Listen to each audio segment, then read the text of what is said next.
Praise the Lord. यीशु मसीह के पवित्र सामर्थ्य नाम में मैं आप सभी का स्वागत करता हूँ और धन्यवाद देता हूँ पिता परमेश्वर का, क्योंकि वो महान है और उसकी करुणा सदा की है। आज हम एक बार फिर उसके समक्ष आए हैं। उसके आदेश के अनुसार, उसके दिए हुए वचनों के अनुसार मैं आपसे कुछ बांटना चाहता हूँ। मैं आपको कुछ बताना चाहता हूँ और समझाना चाहता हूँ कि मसीह जीवन हमें किस तरीके से जीना है। वाचाएं जो कि परमेश्वर की ओर से हमें दी जाती हैं, वाचाएं हमारे जीवन में बहुत कीमती हैं। बिना वाचा के परमेश्वर बात नहीं करता है। परमेश्वर अगर आपको चुनता है तो उसका आधार उसकी वाचा है। बाइबल को वाचा की पुस्तक भी कहा गया है। इसलिए आज हम वाचा के बारे में बात करेंगे कि किस तरीके से परमेश्वर वाचा के अनुसार आपको उसकी योजनाओं के बारे में बताता है, आपको उसके मन के बारे में बताता है, आपको बताता है कि आपको जीवन में क्या प्रतिफल मिलेगा, आपको कैसे चलना है, आपको किस पवित्रता के अनुसार अपने जीवन को निभाना है। वो वाचा के अनुसार वो वाचा आपको बताती है। Praise the Lord. आइए तो हम शुरू करते हैं और एक वचन लेते हैं। बहुत अच्छा वचन मैं आज आपके सामने लेकर आया हूं। न्यायों की पुस्तक, उसका 13वां अध्याय 4 और 5। हालेलुया। न्यायों, जजेस, ये अगर इंग्लिश में देखेंगे तो जजेस 13, 4 and 5। प्लीज पढ़िए बेटा। इसलिए अब सावधान रह कि न तो तू दाखमधु या किसी और भांति की मदिरा पिए। अब देखिए ये कौन कह रहा है? परमेश्वर कह रहा है। किससे? एक औरत से। ये जब जोशुआ की मृत्यु हो गई थी और ये लोग कनान देश में आ गए थे, बस गए थे इजराइलीज, लेकिन ये परमेश्वर को भूल गए थे। परमेश्वर को भूल गए थे। अगर न्यायों की पुस्तक आप पढ़ेंगे तो आप समझेंगे, जानेंगे कि जो जिसके मन में आता था वही करता था। लेकिन परमेश्वर कभी कभी न्यायियों को, उन इजराइलियों को न्यायी बनाते थे और उनके द्वारा वो छुटकारा देते थे दुश्मनों से। तो अगर आप देखें, यहां पर फलिस्ती जो थे उन्होंने पूरी तरीके से इजराइलियों को घेरा हुआ था, गुलाम बनाया हुआ था। अब यहां पर जो इजरायली थे उनकी मनोदशा बहुत ही खराब थी। अब यहां पर एक स्त्री है जिसको परमेश्वर वाचा में बांध रहा है। परमेश्वर वाचा के अनुसार बात कर रहा है कि तू किस तरीके से काम करे, तू किस तरीके से अपने जीवन को बिताए। वो दोनों जो पति पत्नी थे, वो जो औरत थी वो बांझ थी, उसके बच्चा नहीं हो रहा था, वो तड़पती थी बच्चे के लिए। लेकिन आज यहां पर परमेश्वर बता रहा है कि मैं तुझे क्या देने वाला हूं और क्यों देने वाला हूं। पढ़िए बेटा दोबारा से। इसलिए अब सावधान रह कि न तो तू दाखमधु या और किसी भांति की मदिरा पिए और न कोई अशुद्ध वस्तुएं खाए। इसलिए तू सावधान रहे।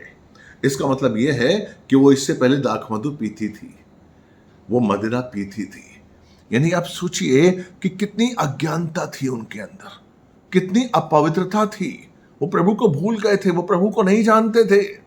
इजराइलीज थे लेकिन यहोवा को नहीं जानते थे। वो भूल गए थे कि किस तरीके से परमेश्वर ने इजराइलियों को मिस्र से छुड़ाया, किस तरीके से लाल समुद्र से निकालकर इजराइलियों को परमेश्वर लेकर आया। वो भूल गए थे, इसलिए वो मदिरा पीने लगे, दूसरे जो आपके देवताओं की पूजा करने लगे। इसलिए वो कहता है सावधान रहे। अब जो मैं तेरे गर्भ में बीज डालने वाला हूं वो कैसा होगा।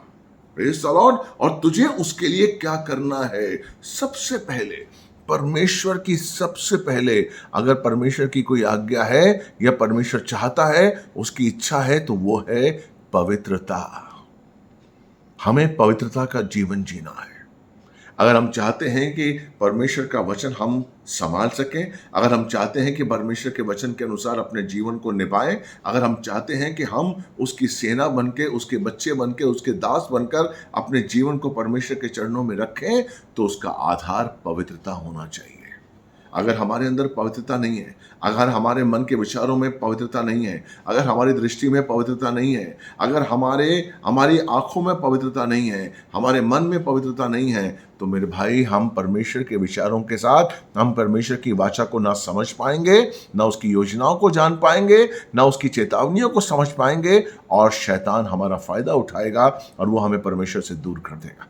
लेकिन यहां पर इसीलिए जो दूत है, जो परमेश्वर है, जो उसे कह रहा है मनोह की पत्नी को, वो इस चेतावनी के साथ उस वाचा में बांध रहा है। पढ़िए बेटा। क्योंकि तू गर्भवती होगी हाँ। और तेरे एक बेटा उत्पन्न होगा। आमीन, आमीन। वो बता रहा है कि क्या होगा जब तू पवित्र होगी, जब तू दाख मधु नहीं पिएगी, जब तू मदिरा नहीं पिएगी, तू पवित्रता का जीवन निभाएगी, तू वाचा में बंध जाएगी, तो तुझे एक पुत्र मिलेगा। Hallelujah, praise the Lord. जब हम वाचा में जिएंगे, जब हम वाचा में अपने जीवन को निभाएंगे, तो हमें क्या मिलेगा? Praise the Lord. हम मसीह में आ जाते हैं, हम नई सृष्टि में बंध जाते हैं, लेकिन हम उस वाचा में नहीं रह पाते। हमें उस वाचा में रहना है। अगर आप उस वाचा में रहेंगे तो तुझे एक पुत्र मिलेगा, और पुत्र भी कैसा? और उसके सिर पर छुरा ना फिरे, क्योंकि वह जन्म ही से परमेश्वर का नाज़िर रहेगा। आमीन। परमेश्वर का चुना हुआ रहेगा। आप कौन है? मैं कौन हूं? परमेश्वर का चुना हुआ। आमीन। अब जब हम लोग परमेश्वर के चुने हुए हैं, तो हमें परमेश्वर क्या चाहता है कि हम उसकी वाचा के अनुसार चलें। हमारे अंदर वो विश्वास पूरी तरीके से चट्टान की तरह मजबूत होना चाहिए। जब हम अपने जीवन को निभाएं, हम उस वाचा के अनुसार चलें, हम अपनी वाचा के विरुद्ध ना जाएं।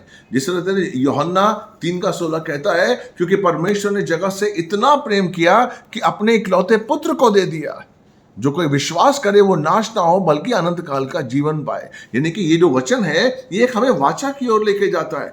ये क्या कहता है? परमेश्वर ने जगत से इतना प्रेम किया कि अपने इकलौते पुत्र को जगत के लिए दे दिया, क्योंकि जो कोई विश्वास करेगा वो नाश नहीं होगा। यानी कि यीशु मसीह मरा सबके लिए, लेकिन नाश कौन नहीं होगा? जो विश्वास करेगा, जो उस वाचा के अनुसार जिएगा।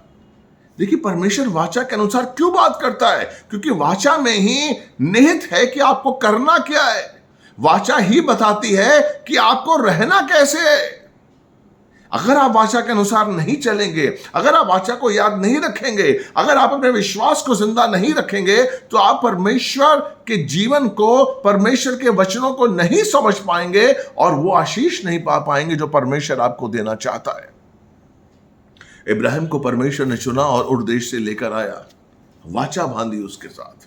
Praise the Lord. उसे बताया कि तू मूल पिता होगा। हालेलुया। उत्पत्ति अगर 12:1 हम पढ़ेंगे, उत्पत्ति 12:1, 2, 3 पढ़ेंगे, तो ये वाचा है जिसमें परमेश्वर इब्राहिम को बता रहा है, इब्राहिम को बता रहा है कि मैं क्या चाहता हूं, तू क्या होगा, और मेरी क्या योजनाएं हैं। पढ़िए बेटा। यहोवा ने अब्राहम से कहा, हाँ? अपने देश और अपने कुटुंबियों और अपने पिता के घर को छोड़ दे, संसार को छोड़। Praise the Lord. क्या कहता है यीशु मसीह? क्या कहता है? अपना क्रूस उठाओ और मेरे पीछे चलो। अपने को ना कहो, संसार को ना कहो, तभी तुम मेरे पीछे चल सकते हो।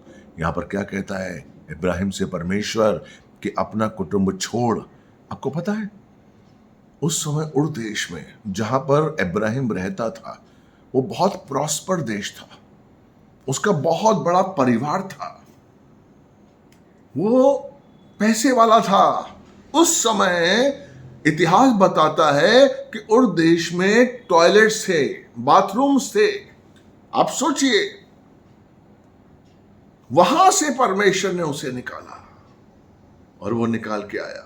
हम कभी कभी सोचते हैं ना, इब्राहिम कहीं जंगलों में रहता होगा, कुछ कर नहीं रहा होगा, कुछ उसके पास होगा नहीं, और वो परमेश्वर के कहने पर आ गया। नहीं, उसका परिवार था, उसकी बीवी थी सारा, उसका पिता था तेरा, और उनके पास बहुत कुछ था, लेकिन उसने परमेश्वर की वाचा को समझा और माना। आगे बढ़िए बेटा। और मैं तुझसे एक बड़ी जाति बनाऊंगा। आमीन। अब वाचा बांध रहा है परमेश्वर, देखिए इब्राहिम से, कि मैं तुझसे एक बड़ी जाति बनाऊंगा और तुझे आशीष दूंगा। और तुझे आशीष दूंगा। कब आशीष दूंगा? जब बड़ी जाति बनाऊंगा।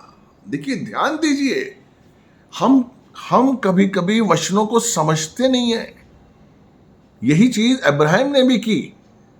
4 वाचाएं जो परमेश्वर ने बांधी, उन वाचाओं को परमेश्वर इब्राहिम ने निभाया नहीं।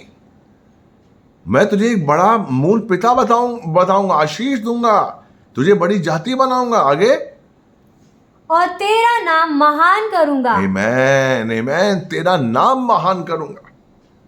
सब लोग चाहते हैं कि मैं ऊंचा उठूं, सब लोग चाहते हैं कि मैं महान बनूं, लोग जाने मुझे, लेकिन कब होगा? जब हम वचन पे चलेंगे, जब हम वाचा के अनुसार अपने जीवन को बिताएंगे।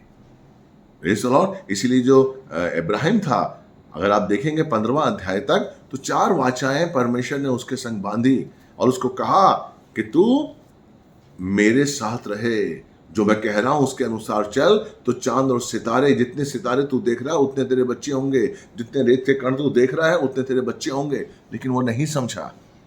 12वें अध्याय में वो मिस्र चला गया, जो कि परमेश्वर की योजना नहीं थी, और मिस्र जाकर उसने झूठ बोला, और मिस्र जाकर वो हाजिरा को लेकर आया, उस प्रथा को लेकर आया, उस रीति रिवाज को लेकर आया जो इनकी नहीं थी, इब्राहिम की नहीं थी जो।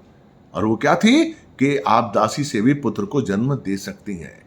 इसलिए सारा ने कहा 16वें अध्याय में कि इब्राहिम तू मेरी दासी के पास जा और उससे पुत्र जन्म। इसीलिए 17वें अध्याय में अगर आप बिगनिंग देखेंगे, 16वां का अंत अगर आप देखिए, तो उसमें बताता है कि इब्राहिम जो था 86 वर्ष का था जब इस्माइल पैदा हुआ।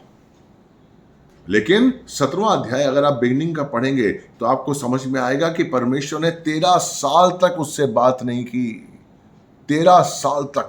और 13वें साल में जब उसने बात की तो उसने क्या कहा, पढ़िए। जब अब्राहम 99 वर्ष का हो गया, तब यहोवा ने उसको दर्शन देकर कहा, मैं सर्वशक्तिमान ईश्वर हूँ, मेरी उपस्थिति में चल और सिद्ध होता जा। आमीन। उसको चेतावनी दे रहा है वो। परमेश्वर कह रहा है, इब्राहिम तू मुझे क्या समझ रहा है? मैंने तुझे बुलाया है एक मकसद के लिए, एक योजना के तहत। मैं सर्वशक्तिमान परमेश्वर हूं, मुझसे बड़ा कोई नहीं है। मेरी उपस्थिति में चल, तब तू सिद्ध होगा। इस संसार की बातों में अगर तू चलेगा, इस संसार के रीति रिवाजों के अनुसार तू अगर अपने जीवन को बिताएगा, तो सिद्ध नहीं होगा। जो उसने गलतियां की, प्रेज़ द लॉर्ड। इसीलिए अगर आप 17वां का 10वां और 11वां देखेंगे तो उसने वाचा बांधी। अब तो इस वाचा के अनुसार जीवन बिताएगा तो ही तू आगे बढ़ सकता है। पढ़िए बेटा 17वां का 10वां और 11वां। मेरे साथ बांधी हुई वाचा, जिसका पालन तुझे और तेरे पश्चात तेरे वंश को करना पड़ेगा। आमीन। वाचा का मतलब क्या है? क्यों परमेश्वर वाचा बांधता है? ताकि वाचा आपके परिवार का आधार बन जाए, आपके परिवार और आपके बच्चों का आधार बन जाए। वाचा, कमिटमेंट। आपने परमेश्वर से कमिटमेंट की है तो आपके बच्चे में भी वो कमिटमेंट आनी चाहिए, आपकी पत्नी में भी वो कमिटमेंट आनी चाहिए। ये नहीं कि आपने कमिटमेंट तो की है और आपके बच्चे ने नहीं की, आपकी पत्नी ने नहीं की, तो आप उस वाचा के अनुसार नहीं पल पाएंगे। बहुत से ऐसे परिवार हैं जिनमें से पति मानता है यीशु मसीह को, पत्नी नहीं मानती। कई परिवारों में पत्नी मानती है, पति नहीं मानता। मैं आपको बता दूं, उन परिवारों में शैतान बहुत आसानी से आ जाता है, सिद्धता नहीं हो पाती। एक मन एक दृष्टिकोण के संग अगर हम जिएंगे तो आशीष पाएंगे। एक मन एक दृष्टिकोण के संग हमारा पारिवारिक जीवन जीना चाहिए। एक मन एक दृष्टिकोण के संग हम पति पत्नी मिलकर सोचने चाहिए, हमारी सोच एक होनी चाहिए, हमारी कलीसिया की सोच एक होनी चाहिए। और वो सोच है आशा, वो सोच है कि हमें यीशु मसीह का इंतजार करना है। और उस आशा के साथ, उस विश्वास के साथ जो परमेश्वर ने वचन के द्वारा हमसे कहा है, इसलिए उसने वाचा बांधी। इसलिए इब्राहिम से उसने वाचा बांधी। और उसके बाद इब्राहिम 20वें अध्याय में जब ये इसहाक पैदा हुआ तो आगे आप देखते हैं कि किस तरीके से मजबूत हो गया इब्राहिम के 22वें अध्याय में जब परमेश्वर ने उसकी परीक्षा ली कि जा अपने बेटे इसहाक को तो बलि कर मेरे लिए। और उसने बिना कुछ पूछे इब्राहिम से कुछ नहीं कहा, इब्राहिम ने परमेश्वर से कुछ नहीं कहा कि मेरे अभी 100 साल में बच्चा हुआ है और मैं उसको देखकर आ जाऊं। नहीं, इमीडिएट वो उठा, क्योंकि परमेश्वर को जान गया था। वाचा हमें बताती है कि हम परमेश्वर को जाने। वाचा हमें परमेश्वर के करीब लेकर जाती है। वाचा हमें परमेश्वर के मन के बारे में बताती है। वाचा हमें परमेश्वर की चेतावनियों के बारे में बताती है। वाचा हमें परमेश्वर की योजनाओं के बारे में बताती है। वाचा हमें परमेश्वर के प्रेम के बारे में बताती है। Praise the Lord. तो हमें उस वाचा के अनुसार चलना है, उस वाचा को समझना है, उस वाचा को अपने जीवन का आधार बनाना है। Praise the Lord. तभी हम जी पाएंगे। अगर उसका आधार नहीं बनाएंगे तो नहीं जी पाएंगे। जिस तरीके से यूहन्ना 14:1-2-3 में रैप्चर के बारे में यीशु मसीह ने कहा कि मैं जा रहा हूं, व्याकुल मत हो, परेशान मत हो। जिस तरह तुम परमेश्वर से प्रेम करते हो, मुझसे भी प्रेम करो। पढ़िए बेटा। तुम्हारा मन व्याकुल ना हो। तुम्हारा मन व्याकुल ना हो। जॉन 14:1-3 पढ़िए बेटा। तुम्हारा मन व्याकुल ना हो। Amen. परमेश्वर पर विश्वास रखो और मुझ पर भी विश्वास रखो। Praise the Lord। अब देखिए वो क्या कहना जा रहा है। अब उस एक वाचा को आपके सामने प्रस्तुत कर रहा है। यीशु मसीह जाने से पहले अपने बच्चों से, अपने शिष्यों से एक वाचा बांधता है। देखिए वाचा क्या कहती है कि जो रैप्चर जो आने वाला है उसके बारे में बताता है वो। पढ़िए बेटा। मेरे पिता के घर में बहुत से रहने के स्थान है। यदि न होते तो मैं तुमसे कह देता, क्योंकि मैं तुम्हारे लिए जगह तैयार करने जाता हूँ। आमीन। आगे। और यदि मैं जाकर तुम्हारे लिए जगह तैयार करूँ तो फिर आकर तुम्हें अपने यहाँ ले जाऊंगा। आमीन। हालेलुया। ये वाचा है, ये एक आदेश है, ये आपको आशा दी गई है कि हमें यीशु मसीह के जाने, जो यीशु मसीह गया है, किसके लिए गया है? हमारे लिए घर तैयार कर रहा है और वो आएगा। आमीन। तो उसके जाने के बाद और उसके आने तक हमें क्या करना है? वाचा हमें ये बताती है हमें किस तरीके से जीना है, हमें उसका इंतजार करना है, हमें अपनी आशा को कभी नहीं खोना है और विश्वास के संग उसका इंतजार करना है। अपने आप को पवित्र बनाते हुए, अपने आप को उसकी दुल्हन बनाते हुए हमें इंतजार में उसके प्रेम में अपने जीवन को निभाते हुए उसके वचनों पे चलना है। इस वाचा को अगर हम चाहते हैं हमारे जीवन में पूरा हो, क्योंकि वो दुल्हन को लेने आ रहा है, कलीसिया को लेने आ रहा है। मेरे भाई मेरी बहन, कलीसिया के महत्व को समझिए। कलीसिया एक देह है, यीशु की देह है, बॉडी ऑफ क्राइस्ट। हमें उसके अंग बनकर रहना है और ये वाचा कहती है कि हम उस वाचा के अनुसार रहेंगे तो हम कलीसिया में एक मन, एक दृष्टिकोण के संग रहेंगे। हो सकता है कि आपके कलीसिया में ग्रुपिज्म हो सकता है कि आपके कलीसिया में आप किसी को ना पसंद करते हो सकता है कि आपकी किसी से ना बनती हो, लेकिन नहीं मेरे भाई मेरे बहन, यही तो है कि परमेश्वर का चरित्र, परमेश्वर का स्वभाव हमें अपने अंदर रखते हुए उसको क्षमा करना है, उस भाई को अपना बनाना है, उस बहन को अपना बनाकर हमें उस कलीसिया में एक मन, एक दृष्टिकोण के संग रहना है, ताकि हम जब वो यीशु आएगा तो हम उसके साथ जा सके। Praise the Lord. यह है वाचा की ताकत, यह है वाचा की सत्य, यह है वाचा की सच्चाई कि वाचा के अनुसार हमें जीवन को कैसे जीना है, कैसे जीना है, हमें अपने आप को कैसे जीना है। यीशु के बिना हम कैसे प्रार्थना में रहे। इसलिए वो कहता है यिर्मयाह 33:3 कि मुझसे प्रार्थना कर, मैं तुझे वो गूढ़ बातें बताऊंगा जिन्हें तू नहीं जानता। पढ़िए बेटा।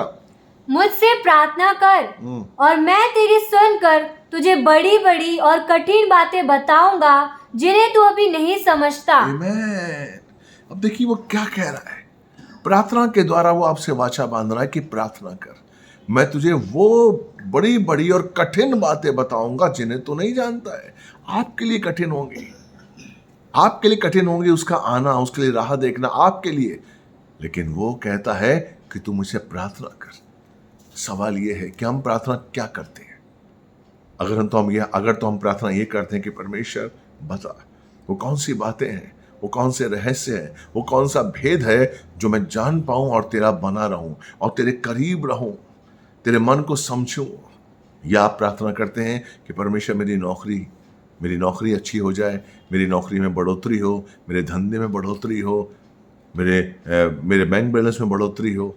क्या प्रार्थना करते हैं? वो जो प्रार्थना है कि मेरे बैंक बैलेंस में बढ़ोतरी हो, मेरे धंधे में बढ़ोतरी हो, मेरी नौकरी में बढ़ोतरी हो, वो प्रार्थना लिमिटेड है। Praise the Lord. वो खत्म होने वाली आप चीजें मांग रहे हैं, आप वो चीजें मांग रहे हैं जिनका अंत है, लेकिन परमेश्वर वो चीजें आपको देना चाहता है जिसका अंत नहीं है, जो अनंत काल के लिए आपको दी जा चुकी है।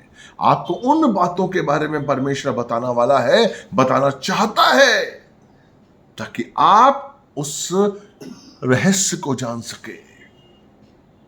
बाइबल कहती है अगर आप बाइबल को पढ़ेंगे तो इफिसियों 2:5 और 6 में लिखा हुआ है कि परमेश्वर ने यीशु मसीह के साथ आपको जिलाया और बिठाया। जिस तरीके से उसने यीशु मसीह को अपने दाहिनी ओर बिठाया, तो यीशु के दाहिनी ओर उसने आपको बिठाया।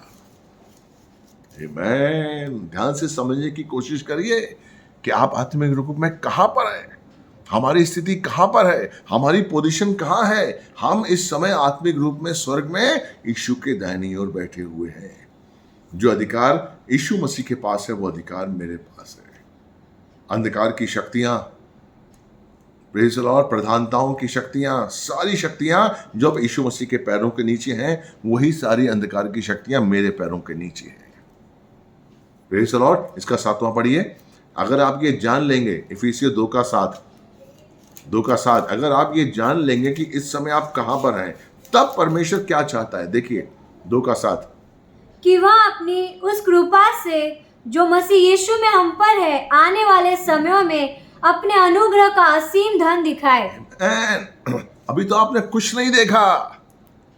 जिस दिन आप वो जीवन जीना शुरू कर देंगे कि आप यीशु मसीह के दाहिनी ओर बैठे हुए हैं, तब आप उसका अनुग्रह का असीम धन देखेंगे। अभी तक आपने नहीं देखा। वो आप कैसे दिखाएगा आपको? क्योंकि आप अभी तक महसूस ही नहीं कर रहे। अभी तक आप संसार में, आप संसार से निकलना ही नहीं चाहते, तो कैसे वो दिखाएगा?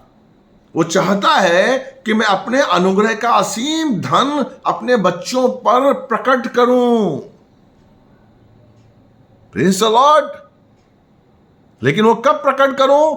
जब आप उस स्थान पे होंगे, जब आप यीशु के दाहिनी ओर बैठे हुए उसका इंतजार कर रहे होंगे, जब आप स्वर्गीय स्थानों में बैठकर उन स्वर्गीय चीजों का आनंद ले रहे होंगे, जब आप अपने अधिकारों को समझ रहे होंगे, जब आप अपनी पोजीशन को समझ रहे होंगे, जब आप परीक्षाओं में मुस्कुराते होंगे, तब परमेश्वर आपको परीक्षा में मुस्कुराते हुए आपको मुकुट देगा, क्योंकि आप खरा निकलेंगे। मेरे भाई, मेरी बहन, ये मसीह जीवन है। लेकिन वो कब होगा? जब हम चलेंगे, विश्वास के संग चलेंगे, उस वाचा को थामे हुए चलेंगे। इसलिए यूहन्ना 15:7 क्या कहता है?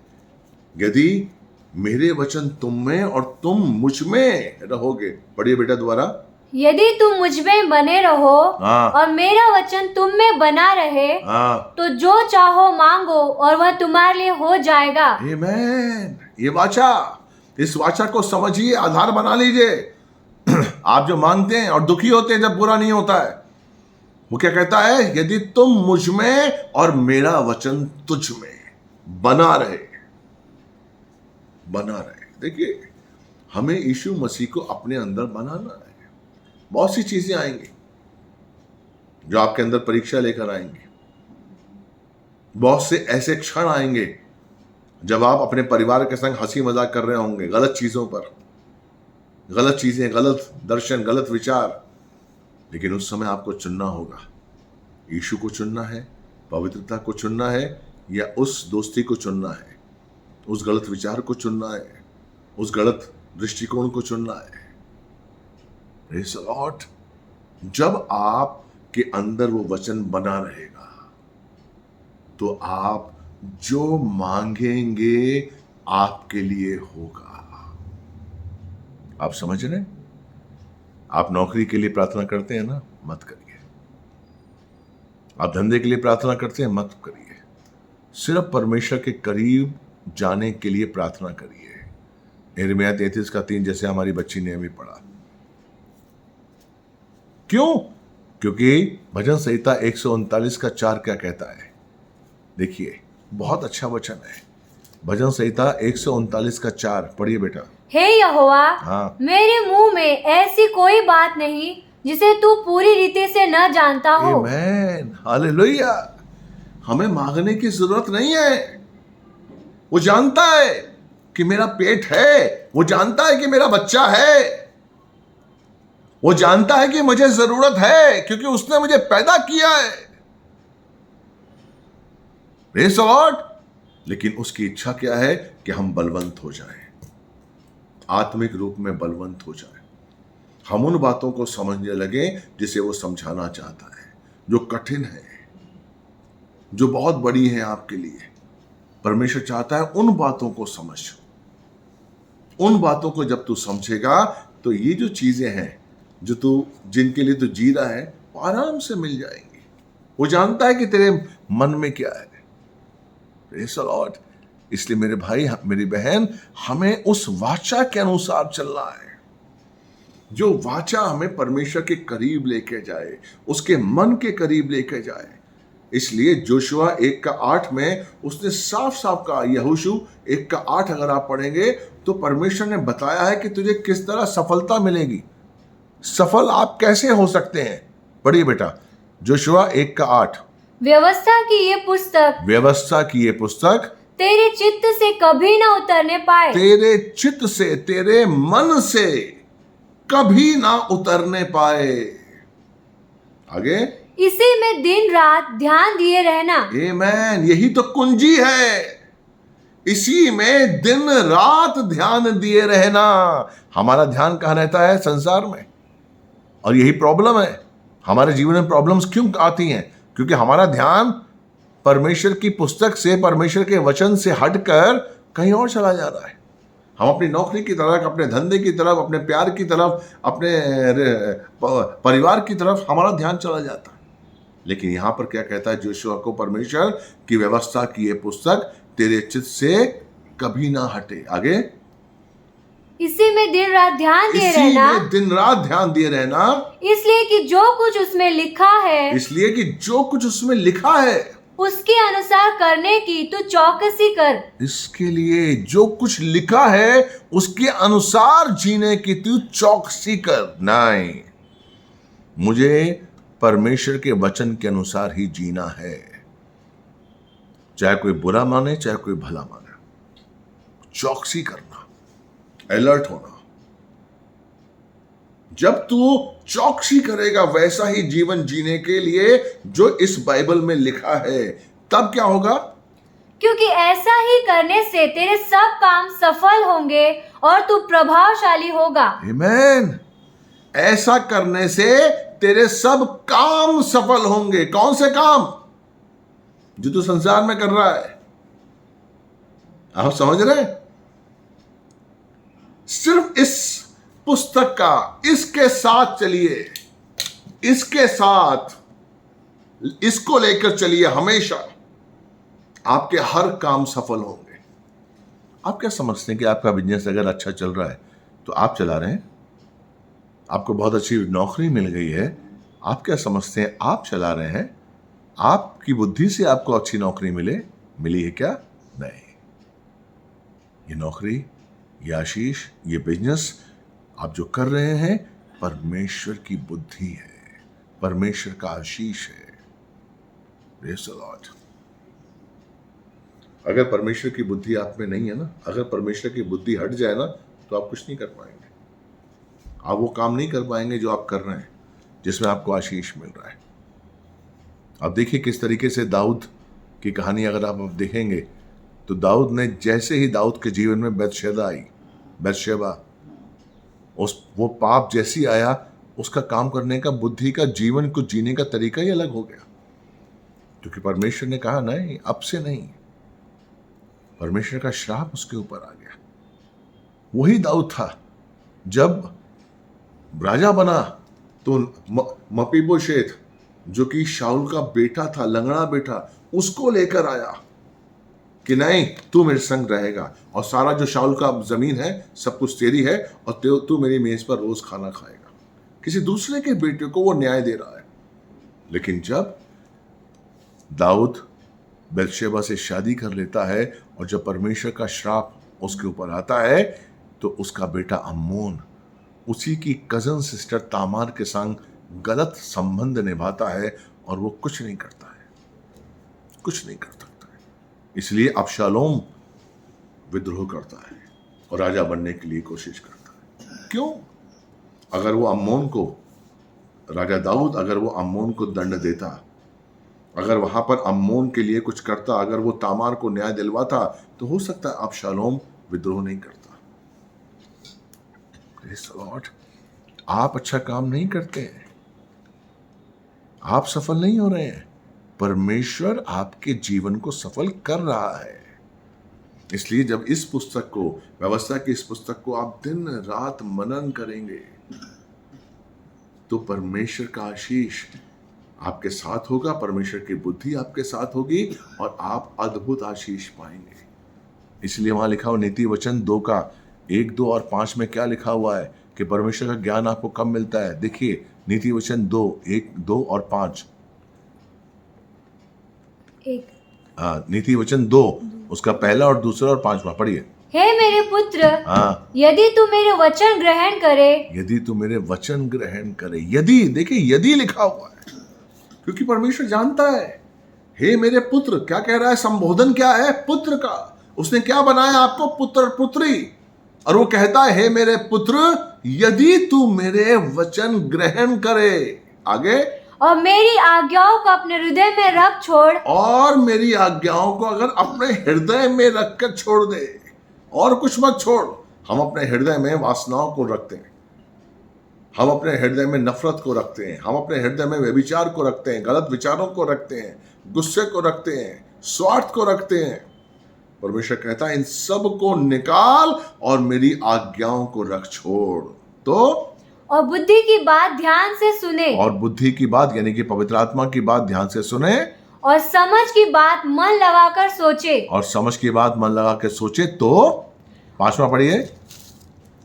तो तू यहोवा के भय को समझेगा, और परमेश्वर का ज्ञान तुझे प्राप्त होगा। आमीन। खजाना आपको क्या मिलेगा? खजाना। अगर तू परमेश्वर के वचन के अनुसार चलेगा, उसकी आज्ञाओं को अपने दिल में रख छोड़ेगा, पवित्र आत्मा की अगुवाई में जीवन को निभाएगा, तो तुझे परमेश्वर का ज्ञान मिलेगा। मेरे भाई, यही तो खजाना है।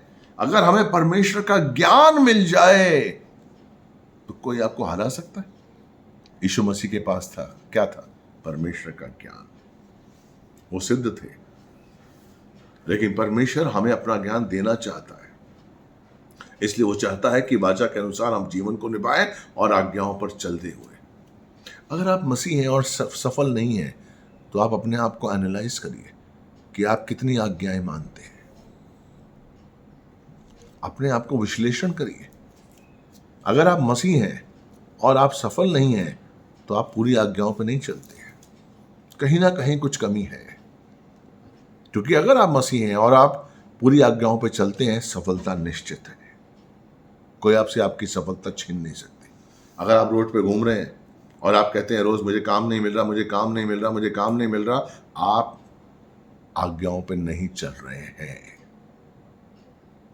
आप आज्ञाओं को तुच्छ समझ रहे हैं।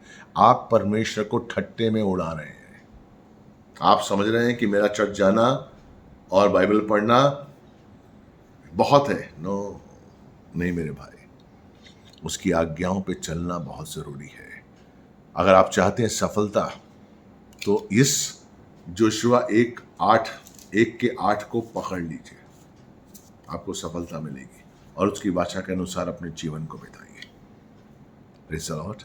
मैं समझता हूँ आज के वचन ने आपको अद्भुत आशीष दिया होगा, और मैं आपसे प्रार्थना करता हूँ कि प्लीज मेरे इन वचनों को दूसरों तक पहुंचाइए, शेयर करिए, सब्सक्राइब करिए, ताकि लोग जानें और उस सच्चाई को जानकर वो मजबूत हों। और एक बार मत देखिए मेरे इन वचन को, 2-3 बार देखिए, तब आप इसको समझ पाएंगे। Praise the Lord. प्रभु आपको बहुत प्यार करता है। मैं आपके लिए छोटी सी प्रार्थना करता हूँ। पिता परमेश्वर, मैं धन्यवाद देता हूँ, आपके नाम में परमेश्वर अद्भुत शिफा है। सुनने वाले, देखने वाले हर भाई बहन के लिए आशीष मांगता हूँ, उनकी बुद्धि खोलिए, ताकि तेरे इस वचन को, इस वीडियो को समझ सकें और उसके अनुसार अपने जीवन को निभाएं। यीशु मसीह के नाम से मांगते धन्यवाद। प्रार्थना आपने सुनी, कबूल किए। मेरे लिए भी प्रार्थना करते रहिए। प्रभु आपको बहुत प्यार करता है। God bless you.